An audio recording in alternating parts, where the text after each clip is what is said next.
नमस्कार, मैं हूं अंकुर और आप देख रहे हैं सत्यहिंदी.com। आइए एक नजर डाल लेते हैं अब तक की सुर्खियों पर। हर रोज कोरोना संक्रमण के मामले घटकर अब 1.5 लाख हो गए हैं। ये पिछले 50 दिन में सबसे कम मामले हैं। इससे कम मामले 10 अप्रैल से पहले आ रहे थे। देश में 6 मई को सबसे ज्यादा 4,14,000 केस आए थे और अब 25 दिन में ये घटकर करीब 1.5 लाख हो गए हैं। स्वास्थ्य विभाग के अनुसार पिछले एक दिन में 1,52,734 पॉजिटिव केस दर्ज किए गए और 3,128 लोगों की मौत हुई। फिलहाल देश में सक्रिय मामले 20,26,000 से अधिक हैं। बता दें, पिछले 20 दिनों में ही सक्रिय मामले 43% कम हुए हैं। पश्चिम बंगाल के मुख्य सचिव अल्पन बंदोपाध्याय को दिल्ली बुलाने के केंद्र के आदेश पर मुख्यमंत्री ममता बनर्जी ने पीएम मोदी को पत्र लिखकर कहा है कि वो एक तरफा आदेश से हैरान हैं और स्तब्ध हैं। इसके साथ ही ममता ने कहा कि वो ऐसे गंभीर वक्त में मुख्य सचिव बंदोपाध्याय को रिलीज करने नहीं जा रही हैं। बता दें, ममता बनर्जी के पीएम की बैठक में नहीं पहुंचने के बाद अचानक से केंद्र ने शुक्रवार की रात बंदोपाध्याय की सेवाएं मांगी और राज्य सरकार से कहा कि शीर्ष नौकरशाह को तुरंत वहां से मुक्त करें। जिसके बाद ममता बनर्जी सरकार और केंद्र में तनाव और बढ़ गया। महाराष्ट्र सरकार में मंत्री और कांग्रेस के वरिष्ठ नेता अशोक चौहान ने बीजेपी नेता और केंद्रीय मंत्री नितिन गडकरी की तारीफ की है। ये पूछे जाने पर कि क्या मोदी सरकार में उनका कोई पसंदीदा मंत्री है, अशोक चौहान ने कहा कि केंद्रीय मंत्री और नागपुर के सांसद नितिन गडकरी के बारे में अच्छे शब्द बोले जा सकते हैं। वे वैचारिक मतभेदों के बावजूद अन्य दलों के साथ संवाद बनाए रखते हैं। चौहान ने कहा, वह गलत पार्टी में सही व्यक्ति हैं। उनका महाराष्ट्र के प्रति सकारात्मक दृष्टिकोण है, लेकिन उनकी शक्तियों को लगातार कम किया जा रहा है। महाराष्ट्र के राजस्व मंत्री और कांग्रेस नेता बालासाहेब थोराट ने कहा है, कुछ राज्यों में नदियों में तैरते और रेत में पड़े कोरोना पीड़ितों के शवों के दृश्यों ने दुनिया भर में भारत की छवि खराब की है। मोदी सरकार की 7वीं वर्षगांठ पर बोलते हुए उन्होंने पेट्रोल और डीजल की कीमतों में वृद्धि के लिए भी बीजेपी को निशाने पर लिया। उन्होंने कहा कि वो भाजपा के नेता अब कहां गए जो पेट्रोल की कीमतों में 1 रुपए की बढ़ोतरी पर सड़कों पर उतर आते थे। अब तो पेट्रोल की कीमतें 100 रुपए प्रति लीटर के पार हो गई हैं।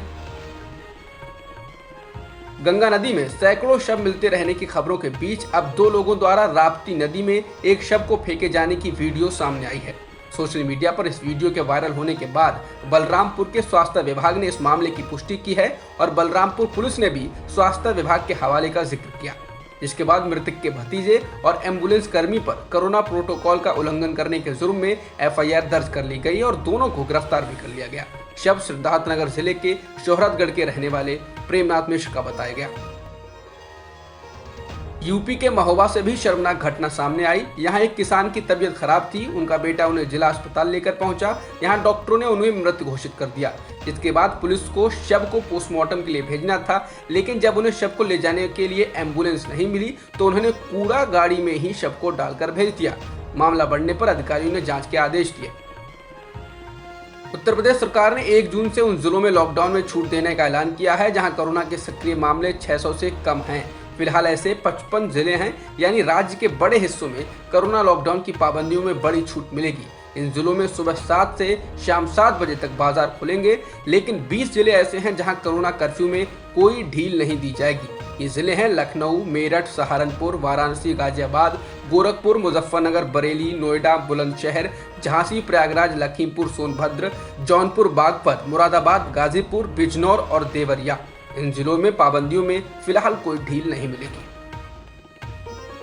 कोरोना संक्रमण को लेकर महाराष्ट्र में लॉकडाउन 15 जून तक के लिए बढ़ा दिया गया है, लेकिन इसके साथ ही कुछ जिलों में पाबंदियों में ढील भी दी गई है। राज्य सरकार ने कहा है, जिन जिलों में कोरोना पॉजिटिविटी रेट 10% से कम होगी और ऑक्सीजन बेड 60% से ज्यादा खाली होंगे, वहां प्रतिबंधों में ढील दी जाएगी। जिन जिलों में मामले बढ़ रहे हैं वहां और पाबंदियां लगाई जाएंगी। इजराइल के प्रधानमंत्री बेंजामिन नेतन्याहू की सरकार खतरे में आती हुई नजर आ रही है। दरअसल यामीना पार्टी के नफ्ताली बेनेट और एश अतित के यार लैपिड गठबंधन के बाद सरकार बना सकते हैं। अगर ऐसा होता है तो 12 साल बाद नेतन्याहू सत्ता से बाहर हो जाएंगे। बता दें, कहा जा रहा है कि नेतन्याहू को सत्ता से बाहर करने के लिए दक्षिणपंथी, वामपंथी और लिबरल दल एक साथ आ सकते हैं। इन सभी की विचारधारा तो अलग है, लेकिन उद्देश्य एक है, नेतन्याहू को हटाना। इजराइल के राष्ट्रवादी कट्टरपंथी नेता नफ्ताली बेनेट ने ऐलान किया कि वह एक संभावित गठबंधन सरकार का हिस्सा बनेंगे, जिससे देश में पीएम बेंजामिन नेतन्याहू की सत्ता खत्म हो सकती है। अब तक की खबरों में इतना ही। बाकी खबरों के लिए बने रहिए सत्यहिंदी.com के साथ। सत्य हिंदी का ऐप डाउनलोड करें गूगल प्ले स्टोर पर।